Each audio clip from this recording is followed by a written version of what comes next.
Welcome to Must Have Classics, where we restore history one classic at a time.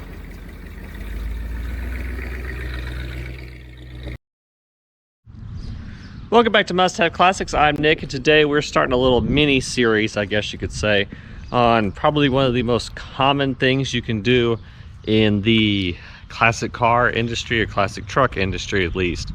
So I'm just going to go ahead and show you here. So this here is a 49 Chevy, and as you can probably tell by what's sitting next to it, it's going on an S10 frame. Now this is actually the first time I've ever done this, because most of the time I always do restorations, not really anything custom per se. So I'll just go ahead and start with this. This here is an 82 S10, pretty sure it's an 82, that we picked up for $150. And at the time it had an engine in it, and the doors were on it and all that, and we decided to get rid of the doors and do a few things there and start selling it off. So this here, we're going to pull everything off the frame, of course, sell the cab, sell the bed, front clip, and all that. And then this here on this side, whew, cat scared me, is a 49 Chevy. Belongs to one of my good friends, so we're going to help him out doing this. Doors are there, floors are gone, but we'll fix that. Seat is in the back, but it's pretty bad. It does still have the original straight 6 in it. I'm pretty sure it's frozen solid. It doesn't really matter. We're going to put a 350 in that one. Maybe go manual, maybe go automatic. It has a manual in it right now, but I don't know what we're going to do. But patina wise, this truck has a great look. We'll probably do a rattle can clear or something on it. Bedwood's gone, tailgate is there. So pretty straightforward. Again, one of the most common things to ever be done is putting these Chevys on an S10 frame. So all we can do is get started on it. What we're going to do is, my friend's going to be here in a minute, since it is his truck. One of us will start tearing down the S10 while another one starts tearing down the Chevy. And in today's episode, I want to get the frame cleaned off of both. I really want to see if we can get that cab onto this chassis. From there, I think we can maybe even get the bed sit there, but I know I've got to make mounts to come up and bring that bed up the right height. Otherwise, it'll sit too low and you can't get your steps in. And we really want it all to be, you know, a complete. And we'll probably like straighten some of this out so it looks a little bit better. But I mean, overall, this is going to be a cool looking truck. We might even, you know, drop it down a little bit or something, put some better wheels on it. And obviously not going to use these, and highly doubt we use these. So all we can do is get going on it. It's going to be a fun one. Like I said, this is going to be a little mini series, probably maybe 3-4 episodes, if that, not the typical 10-15 that we do for a full restoration. That way we can get, you know, whole goal is just to get this truck running and driving, so that we can be used as a daily driver or just to putter around on a Sunday. So all we can do is get going. So start tearing these things down.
Oh, well, what a day. So I didn't get to really get much of this on camera because we had to get some help to get the bed off of the frame of the S10, but we were also going to get a big part of this done by getting the 49 Chevy off of its frame. So we had to use the hoist and get it up lifted here. It all came out pretty easily. Had to cut quite a bit of stuff, cut the pedals out, stuff like that. You can kind of see how bad the floor is now in here, because it kind of just fell apart afterwards. So all that'll get redone. But you can see here why we really had to do this frame swap. The engine here was definitely not going to run. It's, I mean, completely seized up and in terrible shape. The frame itself is not that great. Actually see rust here in the frame. So definitely glad we're doing the S10 frame. And then the bed is actually in pretty good shape for the age and considering what we're working with. It'll definitely be a cool patina truck. And then we've got all the parts out here, hood, all that. So there's a few things that we're kind of unsure on how to go about on this from here. So obviously it's not my truck, it's for a friend of mine, and you know, it's going to be on there. We're going to have a 350 in there. We don't know if we're going to do automatic or manual yet. This truck has a 4-speed in it, and we have everything to keep the 4-speed when we go back. So everything is there, transmission's there, drive shaft, everything is there. So that could be pretty easy, especially considering this truck had a 4-speed, or 4-speed granny low in it instead of a 3-speed on the tree. So the floor and everything will be there to do that. So we're not sure what we're going to do there. We're also not 100% sure how to continue going with the build in terms of, paint or whatever. We're pretty much just going to do a patina build for now, later down the road. But we're also considering airbags, stuff like that. So this build may snowball, I guess you could say, and go from being a, couple 3-day deal to getting it on there to, building it into a nice daily driver-esque with air ride and all that. So all you can do is check in and see what we're going to do. Comment down below too, what you think we should do with this. Should we maybe do more to it besides just do the patina? I think this truck will look great in it, especially lowered, slammed to the ground. Where should we run the exhaust and all that? But this is kind of where we're at. So that'll really do it for this episode. I know I wanted to get the cab on the frame, but just don't have time to do it today. And the way I would like to do this is I'd like to have it be every video be a day of working on it, so that way it kind of shows, here's exactly how many days it takes to do one of these. We're not doing this with any special tools. We had an air hose with an impact, but we had an electric impact for part of it too to get some of these other bolts out. So it's all stuff that can be easily done by someone in their garage, in their driveway, or whatever. I mean, you see what we're working with here. So that's kind of where we're at. So subscribe to the channel if you haven't already. We're gonna have videos on this one coming up pretty soon. I'm trying to do like a 5 to 6 day build on this, so 5 to 6 episodes in total. Shorter build than what we normally have, so it shouldn't take too long to get this one done. Hopefully, again, it took us longer today than get this on than we really hoped it would. So, but all we can do is keep going. So check us out on Facebook at Must Have Classics Ralls, RALLS, Instagram at Must Have Classics, and we'll see you back in the next one. And let's keep doing what we're doing. So remember, get those classics out and do as much as you can.